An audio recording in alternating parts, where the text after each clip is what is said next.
Éternel, je te rends grâce. Je te dis merci pour ce moment. Je te prie, ô Dieu, afin que pendant les 15 minutes qui sont devant, que je m'efface totalement. Que le Saint-Esprit s'empare de mon être, esprit, âme et corps, et qu'au travers de moi, il exhorte ton peuple réuni nombreux ce soir dans ces lieux, au nom de Jésus. Amen. Amen. Très rapidement, nous allons prendre pour appui le texte de Jean 10, de son 7e à son 10e verset. Gloire à Jésus. C'est une tradition qui n'est pas habituelle. C'est la tradition du semeur. Et qu'est-ce qu'il dit, lui? Il y a quelqu'un d'autre pour faciliter la compréhension, nous permettra de lire dans Louis II parce que c'est cette tradition-là qui nous est commune et qui nous est familière. Jean 10, 7e verset au 10e, la parole déclare. Alors il reprit.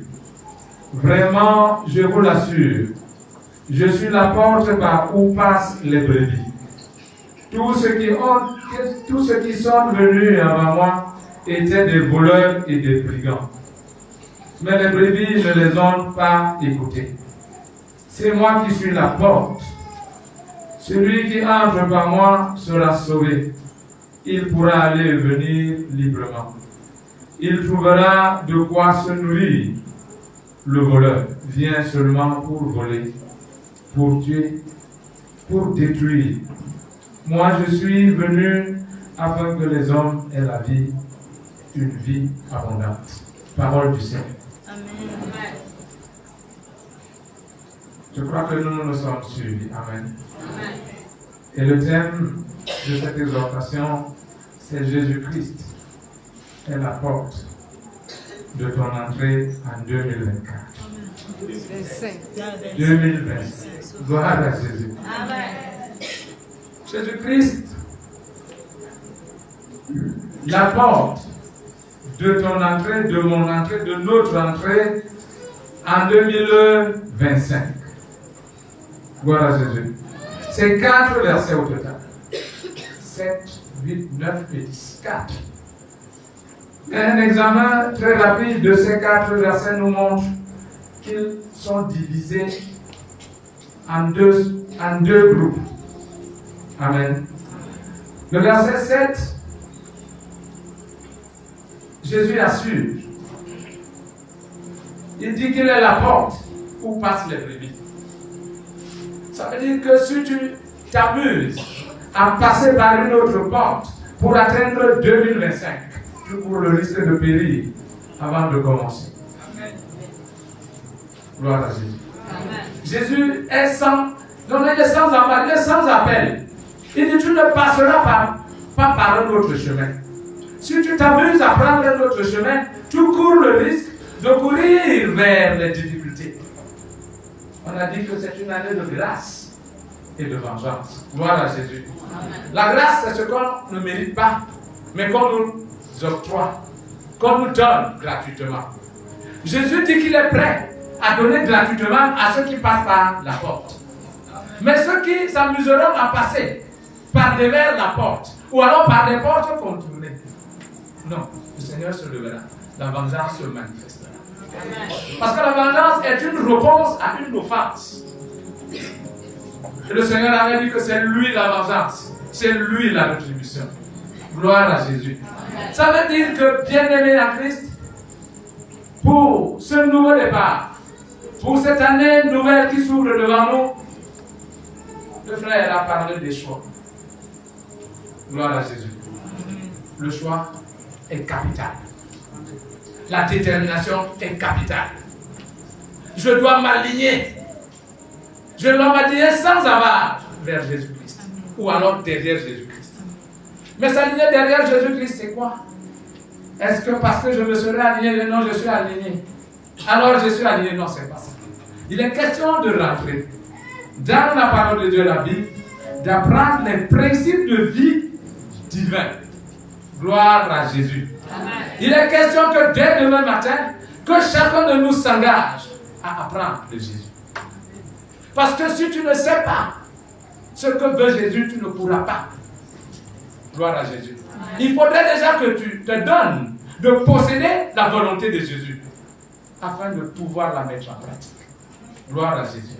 Il est question pour les chrétiens que nous sommes de nous déterminer véritablement. Le frère a dit au cours de son intervention que nous sommes des champions de la négligence. Nous sommes légers dans nos prises, du moins, dans nos choix. La légèreté dans nos choix fera de nous des gens qui vont subir la vengeance. Gloire à Jésus.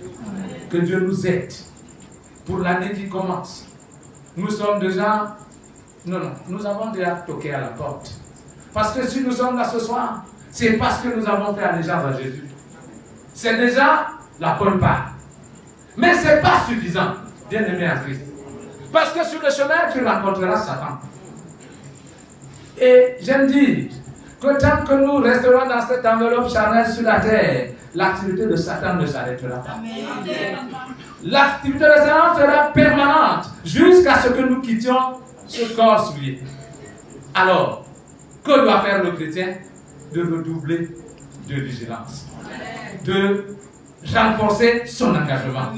L'engagement de vivre comme Dieu a dit. Non, les gens peuvent dire ce qu'ils veulent dire. Toi, prends l'engagement de vivre ce que Dieu a dit. Ça te met à l'abri de la vengeance. Ça t'ouvre la voie de la grâce. Mais là, une grâce abondante. Une grâce qui ne suivit d'aucun chagrin. Tu es sûr que tu auras ce que Dieu a décidé que tu auras parce que tu seras entré par la bonne porte. Jésus-Christ Seigneur, Jésus-Christ Sauveur, Jésus-Christ Messie. Gloire à Jésus. Gloire à Jésus encore. Bien-aimé en Christ. Le Seigneur, par son nom, nous rassure. Parce que parfois quand tu t'engages, sans savoir ce qui t'attend, tu peux hésiter. Tu peux avoir des doutes. Mais on a la grâce que nous savons déjà ce qui va se passer en 2025. Donc, si nous ne nous déterminons pas par rapport à ce qui va se passer, parce que nous sommes déjà... Le dicton dit un homme averti en vaut deux. Alléluia. Mais non, les chrétiens de grâce divine sont des hommes avertis. Des femmes averties. De manière que si quelqu'un se perd, ce sera son choix. Gloire à Jésus. Gloire à Jésus encore. Que Dieu nous aide à faire le bon choix. Que Dieu nous aide à braver la tentation. Parce qu'elle sera grande. Elle sera féroce. Satan va redoubler d'efforts. Gloire à Jésus. Non, ça c'est certain. Une année de temps de promesses ne peut pas laisser Satan indifférent. Mais ne dis pas qu'on ne t'a pas dit. Ne va pas dire que je ne t'ai pas averti. Parce que ce soir, avec le message qui défile, tu es aguerri. Tu es préparé. Pour que 2025, que tu sois véritablement dans la grâce. Mais Jésus dit, c'est lui, monsieur, c'est lui la porte. Alléluia. Cette fois-ci, Jésus dit que c'est lui la porte. Mais si nous rentrons un peu en arrière, dans ce même Jean 10, dans son deuxième verset, Jésus-Christ parle d'une autre porte. Alléluia. Et il parle de cette porte que lui-même a empruntée. Pour qu'il devienne ce qu'il est, Jésus a dû passer par une porte. Alléluia. Parce qu'il dit dans le texte que les gens sont arrivés, eux seuls sont passés par la mauvaise porte. Mais il dit que les brebis que nous sommes tous, nous qui sommes rassemblés ici ce soir, on n'a pas écouté. Voilà pourquoi on est là. Je rends grâce à Dieu pour toi qui n'a pas écouté ceux qui sont passés par la mauvaise porte. Parce que ceux qui sont passés par la mauvaise porte ont conseillé les gens sont dans les bars. C'est en instant-ci. Il y en a qui sont dans des excès de tous ordres en ce moment-ci. Mais toi, tu as choisi la bonne part. Ça veut dire que tu as écouté la voix de Jésus. C'est déjà quelque chose. Mais le Seigneur,